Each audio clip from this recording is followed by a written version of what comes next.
Hello मैत्रिणींनो, मी शर्मिली मोहिनी food and creation चॅनलमध्ये आपलं स्वागत करत आहे। आज आपण बघणार आहोत राहिलेल्या शिळ्या भातापासून थालीपीठ। त्यासाठी मी शिळा भात घेतला आहे, तो आपण छान अशा हाताने स्मॅश करून घेणार। हाताने स्मॅश करताना एक गोष्ट लक्षात ठेवा, ह्यामध्ये पाणी अजिबात घालू नका, कारण भातामध्ये ऑलरेडी पाणी असतं, त्यामुळे ती जी आर्द्रता असते त्यामध्येच आपण आता काय करणार आहोत, पीठही मिक्स करून घेणार आहोत। पीठ मिक्स करताना आधी गव्हाचं पीठ, नंतर तांदळाचं पीठ, आणि त्यामध्ये मी थोडी वाटी अर्धी ज्वारीचं पीठ घेतलं आहे। आता बेसन पीठही घेऊया। ही सर्व पीठे मी हातानेच मिक्स करणार आहे। कसं होतं, ह्यामध्ये जर आपण पाणी ॲड केलं किंवा मिक्सरला फिरवलं तर अगदीच बारीक मिश्रण होऊन जातं आणि त्याचे थालीपीठ थापता येत नाहीत। चवीनुसार मीठ घेतलं आहे। आपण आता ह्यामध्ये हळदही ॲड केले आहे। भरपूर अशी कोथिंबीर ही आपण बारीक चिरलेली घेणार आहोत। आलं लसूण पेस्ट 1 ते 1.5 चमचा। यामध्ये तुम्ही बारीक चिरलेला कांदाही वापरू शकता, मी कांदा वापरलेला नाही आहे। यानंतर आपण लाल तिखट घेतलं आहे।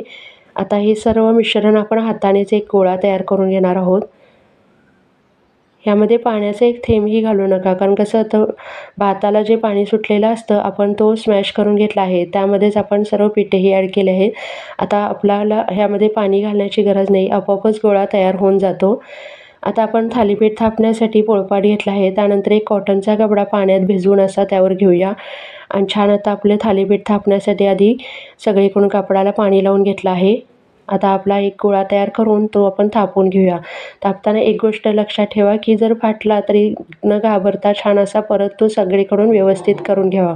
व्यवस्थित करून घेताना एक गोष्ट लक्षात ठेवा, की पाणी हाताला थोडंसं कमीच लावा, कारण कसं होतं, मग परत तो खालून सुटलं की थालीपीठ आपलं मोडणार आहे।